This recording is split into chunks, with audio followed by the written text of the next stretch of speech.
ప్రముఖ ఆర్థిక సేవల సంస్థ విజ్ మనీ గతంలో యూనిమోని దేశవ్యాప్తంగా తన నెట్వర్క్ను మరింత విస్తరిస్తూ ఆంధ్రప్రదేశ్లోని నరసరావుపేట పట్టణంలో తన 353వ నూతన శాఖను అత్యంత వైభవంగా ప్రారంభించింది. అరండల్పేట ఐడిబిఐ బ్యాంకు పైన ఈ నూతన కార్యాలయాన్ని శుక్రవారం ప్రారంభించారు. ఈ బ్రాంచ్ ప్రారంభోత్సవ వేడుకకు ముఖ్య అతిథులుగా విజ్ మనీ ఆంధ్ర, తెలంగాణ రాష్ట్రాల జోనల్ హెడ్ మరియు vice president T Srinivasareddy, Vijayawada regional head K Venkata Subbaiah హాజరై జ్యోతి ప్రజ్వలన చేసి నూతన శాఖను అధికారికంగా ప్రారంభించారు.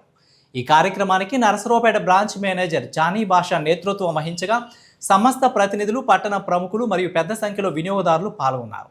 ఈ సందర్భంగా Wiz Money financial services limited CEO and director Krishnan R మాట్లాడుతూ, కేవలం వ్యాపార విస్తరణే కాకుండా దేశ ఆర్థిక వృద్ధికి మూల స్తంభాలైన సామాన్య ప్రజలకు అత్యుత్తమ పారదర్శకమైన ఆర్థిక సేవలను నేరుగా చేరవేయడమే తమ ప్రధాన లక్ష్యమని ఆయన స్పష్టం చేశారు. గుడ్ మార్నింగ్, నా పేరు Srinivas Reddy, zonal manager Wiz Money financial services limited. Wiz Money financial services limited ఈరోజు నరసరావు పట్టణంలో అరండల్పేట ఏరియాలో opposite Canara bank, IDBI bank పైన మనం ఈరోజు మన నూతన శాఖను ప్రారంభించడం జరిగింది. Wiz Money financial services limited ఆంధ్రప్రదేశ్లో 19వ బ్రాంచు, అలాగే భారతదేశంలో 353వ బ్రాంచ్ను ఈరోజు ఇక్కడ మనం నూతనంగా ప్రారంభం చేయడం జరిగింది. విజ్ మనీ వారి సర్వీసెస్లు మన దగ్గర ఫారెన్ ఎక్స్చేంజ్ చేసుకోవచ్చు, ఫారెన్ కరెన్సీ ఎక్స్చేంజ్ చేసుకోవడము, అలాగే బయటకు విదేశాల డబ్బులు పంపడము, అలాగే విదేశాలకు వెళ్ళేటప్పుడు ఫారెక్స్ కార్డు కూడా ఇక్కడ అందచేయడం జరుగుతుంది. ఈ ఫారెక్స్ కార్డులో ఉన్న బెనిఫిట్స్ ఏంటంటే 35 దేశాల కరెన్సీస్ని మనము లోడ్ చేసుకోవచ్చు.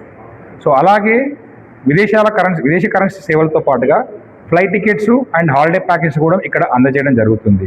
మనకు passport assistance, visa processings, certificate attestations, అలాగే ఫ్లైట్ బుకింగ్స్ అండ్ విదేశీ టూర్ ప్యాకేజీలు ఇక్కడ అందజేయడం జరుగుతుంది.